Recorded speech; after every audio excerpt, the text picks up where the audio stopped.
Bien, quisiera presentar la primera parte de este inicio, la ponencia, su nombre, más allá de la certificación energética, viviendas Multi-Comfort Saint-Gobain con certificación BREEAM. Decirles que es para mí una satisfacción presentar a los dos arquitectos que han trabajado en este proyecto. Inicialmente, Carmen Vergara Ledó, arquitecta de la Escuela Técnica Superior de Arquitectos de A Coruña, con especialidad en urbanismo. Realizó el proyecto que después vamos a ver y llevó la dirección de obra de la vivienda unifamiliar Villa Vera, en la urbanización Calicanto, Chiva, Valencia, con una calificación energética A. Y desde nuestro punto de vista de la compañía Saint-Gobain, la primera vivienda en España en obtener la certificación ambiental BREEAM. Ha colaborado en diversas ponencias dentro de los estándares que defendemos Multi-Comfort Saint-Gobain, con lo cual, Carmen, desde aquí, gracias. Es un honor tenerte como en presencia en esta jornada y, bueno, ha decidido que fuera, en este caso, Alejandro García Trem, arquitecto, también de la Escuela Superior de Arquitectura de A Coruña. Alejandro está especializado en la incorporación de criterios ambientales y eficiencia energética en edificios. Alejandro García es arquitecto y, desde mi punto de vista, ya nos conocemos hace un tiempo. Ha querido siempre desarrollar su actividad tanto en la preparación de proyectos de edificación y dirección de obra, como liderando proyectos de I+D+I. Todos ellos relacionados con la eficiencia energética y la sostenibilidad, habiendo sido responsable del área de evaluación ambiental y eficiencia energética del Instituto Tecnológico de la Construcción en Valencia. Alejandro es evaluador acreditado EA Verde por el GBC España para la obtención de la certificación verde y ha recibido la formación como asesor de la certificación ambiental BREEAM. Además, ha formado parte del Consejo Asesor de BREEAM España durante 4 años. Los dos arquitectos, marido y mujer, por ahora, son cofundadores del estudio 1403, creado en abril del 2014. Son un estudio joven como ellos. Estudio especializado en el desarrollo de edificios que incorporan, insisto, criterios de ecoeficientes. Algunos proyectos, uno de ellos es el que nos va a presentar en este caso Alejandro, su propia vivienda familiar, Villa Vera, en donde vamos a conocer aspectos de ese concepto formal que como arquitecto Carmen y Alejandro han querido dar a este edificio. Cuando quieras.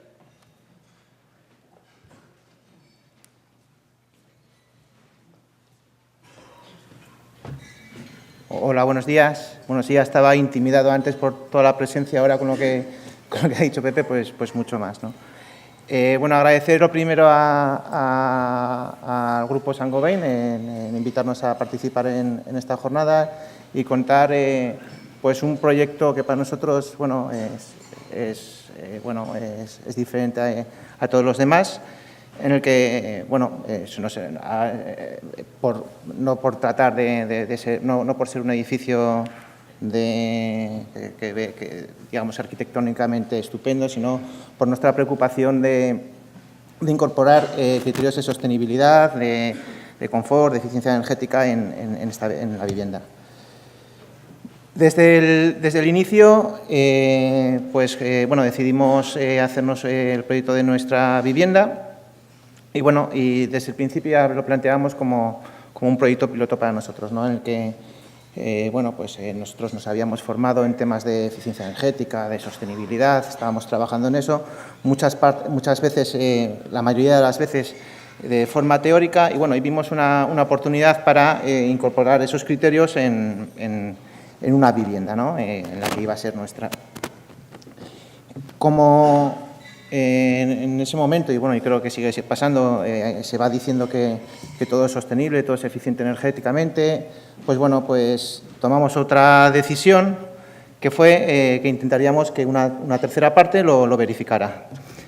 En este caso, pues recurrimos a la certificación BREEAM y bueno, y luego también pues que tuviese la máxima eficiencia energética, obteniendo la calificación energética A, principalmente a través de las estrategias pasivas, ¿no? que se instalaron.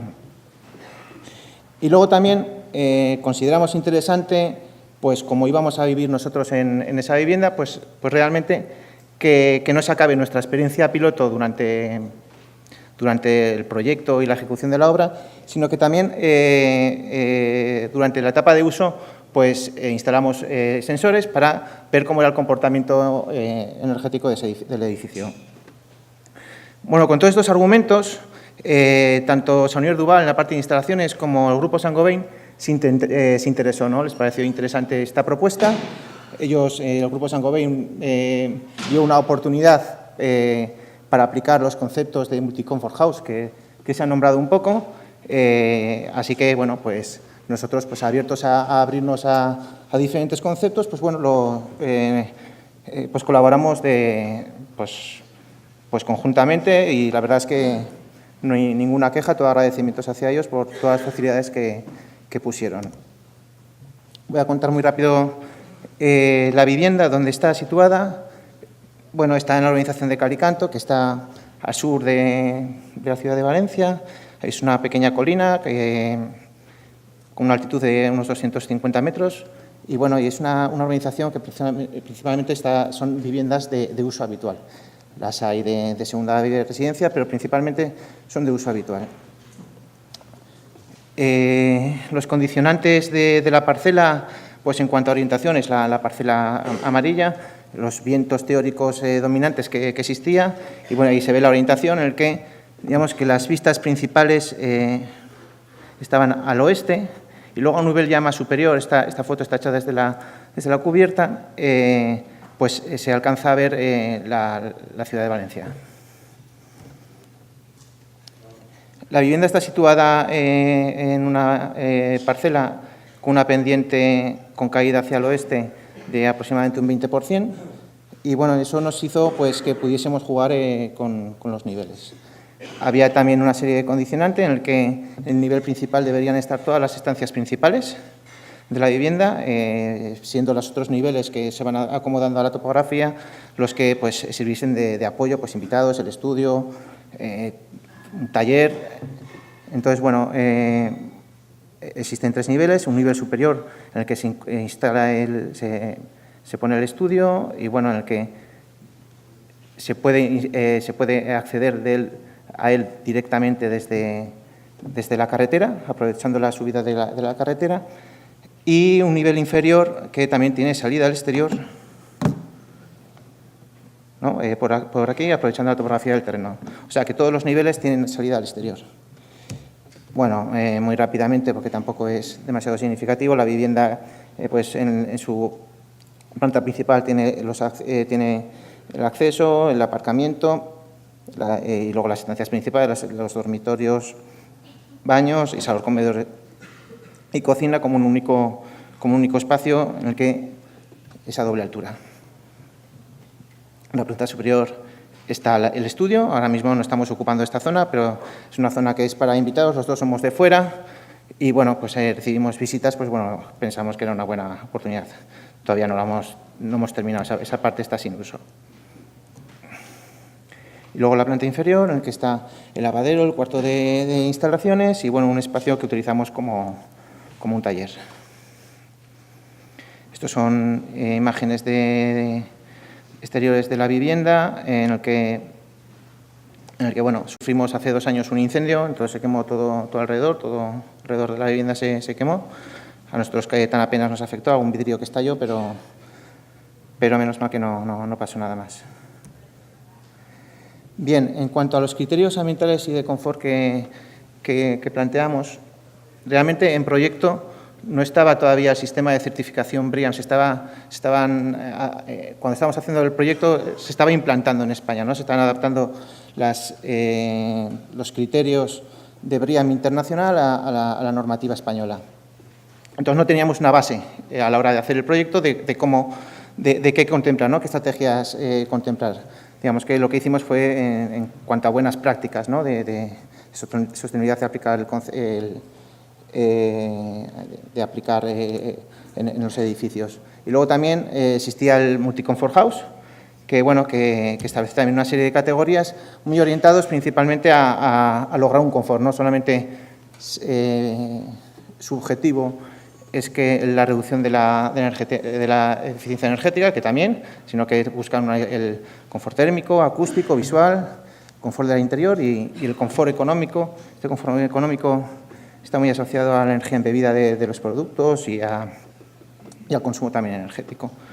Y en BREEAM es un certificado más general en cuanto a la sostenibilidad, en el que se evalúan pues temas como la gestión, salud y bienestar, energía, transporte, agua, materiales, residuos, uso del suelo y ecología y contaminación. Las categorías, las prioridades que teníamos de origen del proyecto, pues era, bueno, primero, lógicamente, a ver, lo que voy a comentar, muchas estrategias que son muy básicas, realmente, no ventilación cruzada y todo eso, que son muy básicas, pero bueno, también creo que aun siendo básicas, muchas veces no se cumplen, ¿no? Y al final son estrategias que son fácilmente, es que vosotros diréis, bueno, pues es que eso lo sabe todo el mundo, ¿no? Pero bueno, realmente no se aplican todo lo que se deberían de aplicar con lo fácil que son aplicarlas. Bueno, pues una cosa muy básica pues es lograr el confort, ¿no? En el interior de la vivienda y establecer criterios de eficiencia energética. También veíamos muy importante establecer estrategias de ahorro de agua y de reutilización de las aguas pluviales y grises. Y una cosa que fue nueva para nosotros, realmente no teníamos ningún tipo de experiencia en eso, y fue casi en obra, que ya había un manual de BREEAM de vivienda, en el que se implantaba una serie de medidas y buenas prácticas para reducir el impacto ambiental en la obra. Bueno, eso se traduce en haber obtenido una muy buena puntuación en estas categorías BREEAM, ¿no? Luego, cuando veamos la evaluación de BREEAM, pues estas son las categorías en las que más puntos conseguimos.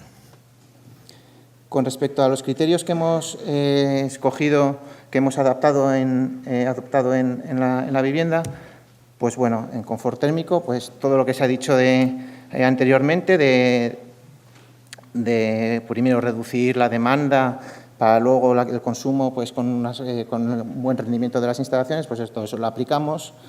Una envolvente térmica de baja transmitancia térmica y de alta inercia en fachadas cubiertas, en los huecos.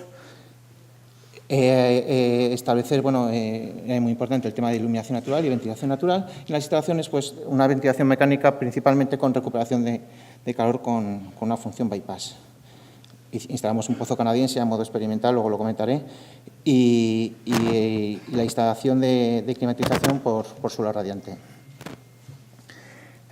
En cuanto a las fachadas, pues bueno, es una sección tipo de las fachadas, fue un aislamiento de lana mineral. La transmitancia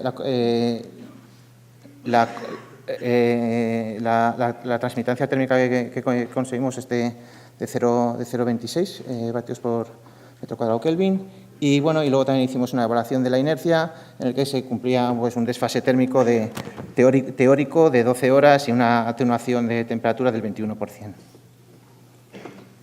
Se instalaron carpinterías metálicas con rotura de puente térmico y vidrios bajo emisivos, y según la orientación pues instalábamos vidrios con control solar o no. En orientaciones este y oeste sí que tenían control solar, en norte lógicamente no, y en sur sí que tampoco tenían control solar, porque queríamos aprovechar queríamos que las ganancias solares fuesen las máximas, ¿no? Porque son muy fáciles de proteger con unas lamas horizontales. Instalamos una cubierta jardinada aljibe que nos dio muchos quebraderos de cabeza, pero bueno, al final pues está funcionando relativamente bien, no nos está dando problemas, que ese es el problema, es un poco... Al final quedaba muy bonito el ponerlo, pero realmente al principio estábamos un poco intranquilos por tener agua encima de la cubierta. Teóricamente, pues proporciona inercia térmica al cerramiento y mejora el comportamiento térmico del edificio. Además, pues con una serie de fieltros se supone que no lo hace realmente, porque la tierra está mojada, riega las plantas de la cubierta. Bueno, como veis, esta foto ya lleva un tiempo, pero bueno, van creciendo las plantas, unas plantas tipo sedum. Luego las protecciones solares, que eran diferentes según la orientación. Teníamos el problema de la orientación oeste, que es hacia donde se volcaba el edificio, la pendiente, y que, bueno, aquí en Valencia es la peor orientación para la eficiencia energética, ¿no? Entonces, bueno, pero no podíamos renunciar a las vistas abiertas que suponían. Entonces, bueno, instalamos, hay unas protecciones solares y bueno, y más o menos pues funciona bastante bien, la verdad. Porque ya cuando cae el sol realmente no se producen esas ganancias. El sistema de climatización es por suelo radiante, con control independiente de temperatura en cada estancia. ¿Vale? Bueno, voy muy rápido porque si no, no me da tiempo a todo, ¿eh? Si luego hay dudas en alguna cosa, no tengo ningún problema en contestarla. Pasando ya al confort acústico, pues bueno, también se valoraba en BREEAM, eran 4 puntos que creo recordar de BREEAM, y bueno, pues el haber utilizado materiales como la lana de roca en el sistema SATE, y en la cubierta y en la fachada ventilada, pues realmente entendemos que mejoró la calidad del confort acústico. No lo podemos comparar con otro, así que entendemos que sí. Y bueno, y para corroborarlo, aparte de que se exigía, se hicieron ensayos acústicos creo que en tres estancias de la vivienda. Y bueno, los valores que se lograron eran unos valores de aislamiento acústico superiores a 6 decibelios, ¿no? De lo que exige el código técnico. Con respecto al confort visual, que lo asociamos mucho tanto a las vistas como a la iluminación natural, esto a veces no sabíamos tampoco mucho cómo cuantificarlos. Al final, una vivienda pues sabe si es luminosa o no, pero bueno, se establecen una serie de criterios. Ahí hemos incluido uno que se calculó, que fue uno que establece el sistema de multi-comfort house, ¿no? Que bajo esos perímetros, entre las 8 y las 8 de la mañana y las 6 de la tarde, tiene que haber una iluminación mínima de 300 lux. Y para las estancias principales, bueno, pues esos criterios deberían cumplirse por lo menos el 60% del horario, ¿no? de entre 8 y las 6. Pues bueno, ahí están los ensayos que se hicieron, en el que se cumple en todas las estancias y en algunas incluso por bastante, casi llegando al 100%. También se hicieron cálculos del factor de luz natural. Todo el tema de BREEAM pide muchos cálculos, muchas verificaciones, hay que hacer muchas historias, la verdad. Y bueno, y se van cumpliendo, pues realmente de iluminación natural cumplíamos, quiero decir, bastante bien los criterios que se exigían. Esto al final también, bueno, ya luego veréis que tenemos identificados todos los consumos de la vivienda. Nosotros sí que sabemos cuánto consume nuestra casa. Y bueno, por ejemplo, en iluminación artificial, nosotros el consumo que hacemos al mes, el consumo medio es de 7,3 kilovatios hora, que no llega a 1 euro, ¿no? Luego también el confort visual, que aunque sea una tontería, pues bueno, elegir esa parcela, pues bueno, también era porque buscábamos unas vistas abiertas Y bueno, el problema se incendió, ya está naciendo, ya está otra vez creciendo, saliendo el verde. En cuanto a ventilación natural, pues bueno, al ser una vivienda unifamiliar aislada, pues es muy fácil, ¿no? La ventilación cruzada, ¿no? Pues hay huecos particulares en todas las orientaciones y en todos los niveles, ¿no? Incluso en la orientación sur se puso una ventana que está en la parte alta. Esta ventana, pues bueno, pues realmente para forzar el aire. El sistema de ventilación mecánica es a través de un recuperador de calor, que realmente nosotros pues bueno, lo utilizamos principalmente cuando más está en funcionamiento, es en momentos en que tienes la calefacción o la refrigeración encendida, porque si no también hacemos nosotros la ventilación natural, no solemos abrir, entonces al estar en una zona abierta, natural, pues realmente no tenemos problemas de contaminación y abrir las ventanas no supone ningún problema. Nos pareció muy interesante el que tuviese la función bypass, que lo que permite es que la entrada de aire desde el exterior pasa directamente a los conductos de impulsión de las estancias, porque nos preocupaba en verano, pues queríamos aprovechar la temperatura, en verano la temperatura nocturna para meter aire fresco y refrescar la casa por la noche. Pues esto lo permite, porque además, bueno, esto lo voy a comentar, al tener monitorizada la casa, tenemos una estación meteorológica, vimos que por la noche en verano, por lo menos en nuestra zona, no hay tan apenas viento, no hay viento. Entonces, no podíamos hacer, naturalmente, por la noche no éramos capaces de que se refrescara la vivienda de forma natural. Así que esto, bueno, luego el pozo canadiense, instalamos un pozo canadiense que, bueno, que es un tubo, metimos un tubo durante la obra, bueno, 3 tubos fueron, no muy grandes, durante la obra a una profundidad de 1,5 metros, para comprobar realmente cómo es ese intercambio de calor, ¿no?, entre la tierra y el aire, ¿no? Es un tubo de 30 metros, en el que lo utilizamos de forma experimental. Tenemos unos sensores en el que lo forzamos, lógicamente, porque no son tubos de gran tamaño, y bueno, entonces vemos realmente cuál es cómo baja o sube la temperatura en función del recorrido que hacen hacia los conductos. Teóricamente, si fuesen unos tubos más grandes, pues permitiría refrescar o acondicionar o meter aire atemperado a la vivienda. También hemos incluido temas de accesibilidad en el tema de confort, porque consideramos que debe ser así. Y en accesibilidad, digamos que bueno, también el manual de BREEAM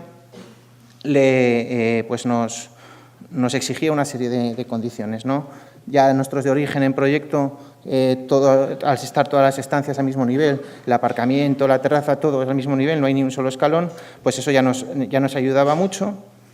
Pero bueno, además, pues el tener acceso al exterior desde todas las plantas o desde el exterior a todas las plantas, todas las puertas un ancho mínimo de 80.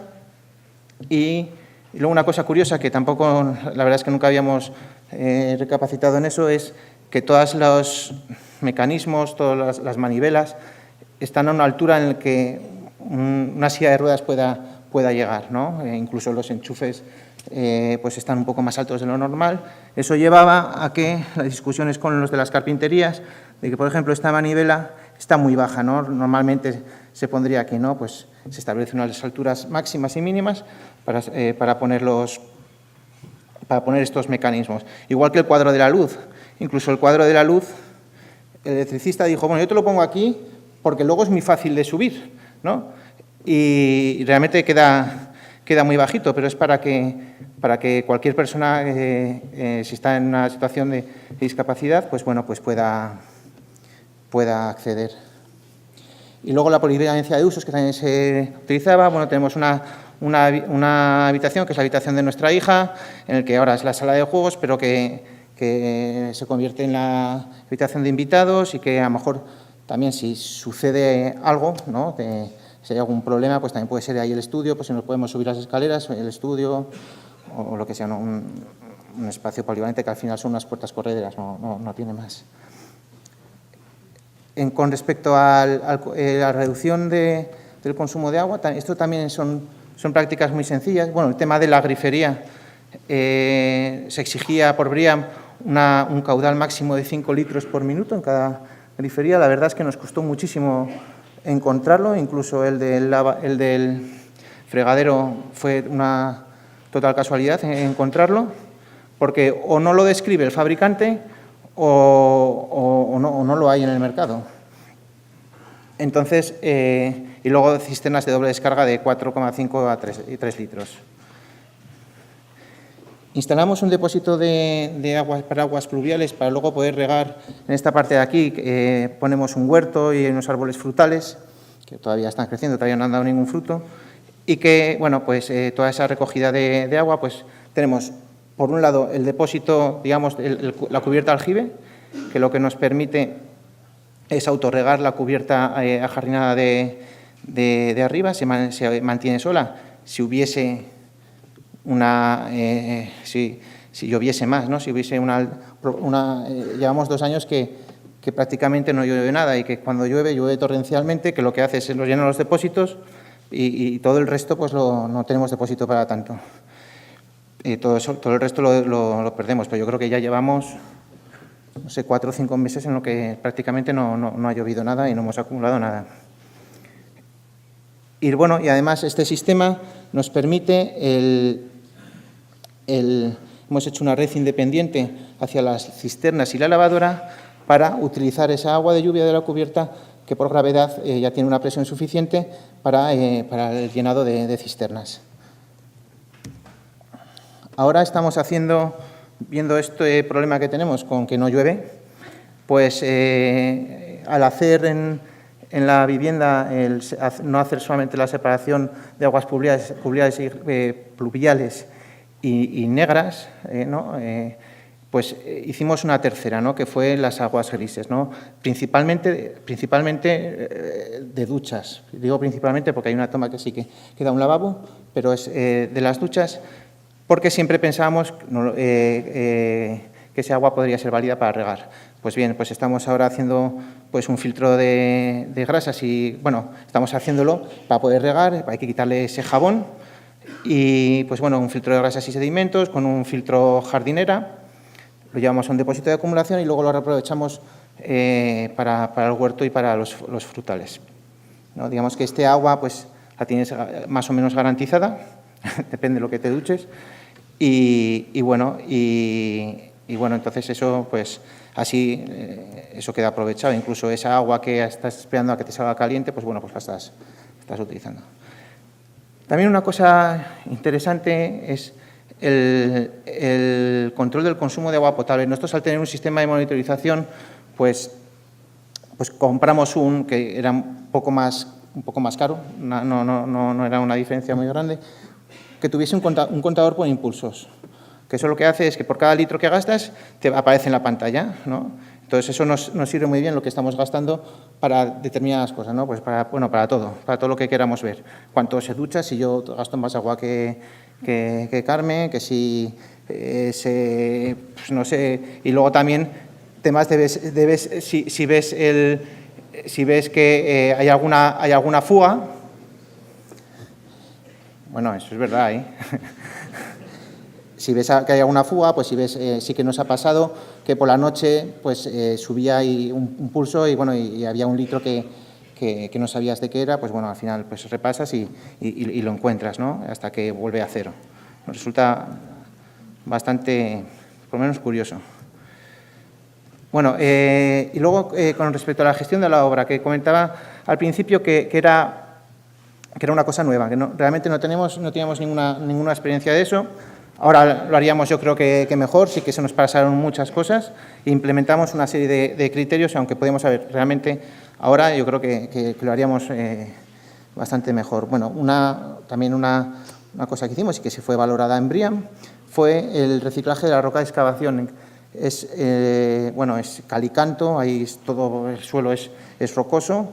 Bueno, se aprovechó esa piedra en el momento de la excavación para ir haciendo los muros perimetrales de la parcela, ya que al estar en pendiente necesitamos alguna zona plana principalmente para los huertos y los frutales. La gestión de residuos en la obra, que también nos dio un quebradero de cabeza, ¿no? Porque la gente estaba muy acostumbrada a amontonarlo todo, incluso a veces hasta lo teníamos que separar nosotros. Al final ya no, al final yo creo que ya fue bastante bien, en el que se separaba los residuos, pues bueno, los diferentes tipos de aislamiento, el plástico, el papel, todo lo que llevaba, y luego ya se llevaba a la planta de tratamiento. Son cosas que realmente son poner sacas, es que realmente no tiene mucho más. Cuando se utilizaba el yeso laminado, pues también tenía su saca. El control de consumos en obra, que a veces lo hacíamos nosotros, a veces el constructor, que era, para BRIAM tienes que establecer un objetivo de consumo de agua y de energía que tú creas que es óptimo, ¿no? Como mantenerte una meta. Nosotros no teníamos pero absolutamente ni idea del agua y de energía que se podía gastar en la obra. Entonces, se marcó un consumo, yo realmente no recuerdo un objetivo, no recuerdo exactamente cuál era, y bueno, y se iban apuntando por fecha pues el contador, ¿no? El contador de electricidad y de gas, de agua y de electricidad, lo que se iba gastando. Incluso de electricidad y gas, yo creo que también se apuntaban cuando el transporte a la obra, cuando te venía un camión tenías que preguntarle de dónde venía. Cuando también nuestros viajes pues se iban apuntando, los constructores que eran de otro pueblo pues también se iban apuntando, también el consumo de coches y de vehículos. Se utilizó madera certificada. Esta madera certificada se usó es la madera de obra, la madera de encofrados, la madera que se utiliza se exigía, ¿no? Para obtener esos puntos, se exigía que fuese de gestión forestal sostenible. Nosotros tuvimos la suerte de que el constructor pudo solicitar los certificados y, bueno, y la madera que se usó pues tenía esa certificación. También el uso es muy importante, ya se ha comentado antes los tipos de ecoetiquetado, la utilización de productos con ecoetiquetado. En este caso, los más exigentes, los que yo entiendo que es hacia donde se va a ir toda la normativa, todos los productos deberían tenerlo, son los tipo 3, que son los que tienen una declaración ambiental de producto, en el que es necesario hacer un análisis de ciclo de vida, ¿no? Pues bueno, pues aquí he puesto productos de Saint-Gobain que tenían el certificado con estos certificados, pero realmente creo que no encontramos solamente un producto más que tuviese este certificado. Esta es la puntuación que obtuvimos en BRIAM, es el resultado final, con una clasificación de muy bueno. El llegar más allá se podía haber hecho, pero eso repercutía directamente a lo que tuvieses que realmente es a la parte económica, ¿no? El tema de instalación de energías renovables, temas incluso de electrodomésticos, nosotros ya teníamos los nuestros, pues bueno, todas esas cosas pues puntuaban. Y luego, con respecto ya a la monitorización, no sé qué tal voy de tiempo, pero bueno, cuento rápidamente el tema de la monitorización porque es un tema que particularmente a mí me encanta, el hecho de ver todo cómo se va comportando la vivienda. Pues bien, realmente lo que hemos hecho es como un pequeño laboratorio, un banco de pruebas para evaluar, ¿no? Cómo se está comportando el edificio, tanto con nuestro uso como con las condiciones climáticas. Pues bueno, podemos evaluar la influencia de las protecciones solares. A veces nos pasamos tiempo sin protecciones solares. Eso nos ha pasado este julio, en el que no las poníamos para ver cómo se comportaba la vivienda, luego las poníamos y comparábamos, ¿no? Ver realmente no nos queríamos mucho lo de la eficiencia del recuperador de calor, pues lo pudimos comprobar poniendo sensores de temperatura en cada una de las tolvas. Cómo es la estratificación de temperaturas a lo largo del día. Tenemos una doble altura, pues tenemos sensores a 3 y a 6 metros. Y luego, cómo influyen los hábitos de uso en el consumo energético y del agua, ¿no? Cómo vamos utilizando la vivienda y cómo se traduce en el edificio. Tenemos todos estos sensores instalados. Los sensores que se instalaron son por parte también de Saint-Gobain, de la parte del Centro de Investigación francés, que de vez en cuando se conectan al ordenador y nos cogen los datos que se van obteniendo. Y bueno, y tenemos pues sensores exteriores, pues los típicos de una estación meteorológica, pues medimos temperatura y humedad, la radiación solar, la velocidad y dirección del viento, e interior pues también un poco lo mismo, y interior también con un sensor de CO2. Y bueno, y luego en instalaciones pues el consumo energético, el consumo de agua que he comentado antes, temas en el recuperador de calor, termopares de temperatura y de velocidad del aire, y en la climatización, para saber la eficiencia del equipo de bomba de calor que tenemos, pues se mide la temperatura, el consumo de agua, realmente no es el consumo de agua, hay un contador de agua, ¿no? Que lo que mide es cuál es el flujo de agua por alrededor de la instalación, es una instalación cerrada, lógicamente, y la temperatura de ida y la temperatura de retorno y su consumo. Pues bien, también tenemos sensores de consumo y de vez en cuando pues ponemos a medir determinadas cosas, ¿no? Pues el ordenador de la monitorización, la lavadora, el frigorífico, ¿no? Entonces podemos hacer un quesito con datos reales de qué es lo que se consume en nuestra vivienda. Bueno, ahí se ve que en enero pues la bomba de calor se lleva más de la mitad de la mitad de los consumos, mientras que en verano, bueno, en junio todavía no es verano porque no hay consumos de bomba de calor, pues el reparto es muy diferente. Esto es el anual, ¿no? En el que ahí está puesto en kilovatios hora a la izquierda, el consumo en kilovatios hora a la izquierda, y luego en euros. La diferencia entre porcentajes es porque tenemos la discriminación horaria, la tarifa eléctrica por discriminación horaria. Entonces, la bomba de calor normalmente tiene un sistema inteligente en el que tú le pones cuál es las horas y la tarifa de electricidad, y bueno, y él más o menos pues en teoría debería ir ajustándose. Realmente sí, a las 12 ahora en calefacción pues realmente se apaga. Entonces también lo programamos un poco para forzar eso. Bien, y este es el consumo energético anual en las instalaciones de climatización, contando que también descubrimos lo que consume la caldera, la bomba de ACS y el captador solar, las bombas que llevan. Eso está sumado. Y bueno, nos dio 2.465 kilovatios hora al año. Pues bien, esto os lo juro que ha sido casualidad, ¿eh? Lo comparamos con y esto ha sido de estos días, lo comparamos con lo que salía en la certificación energética, y yo no es que me lo crea, pero es que ha salido así, ¿no? Pero realmente se parece mucho al consumo energético que se plantea en la certificación energética. Creo que es total casualidad, a lo mejor no lo sé. Pero bueno, los nuestros son datos reales. Resultados que obtenemos, pues bueno, pues podemos hacer gráficas de todos cruces de todos los sensores que queramos, ¿no? Cada minuto se van adquiriendo datos, ¿no?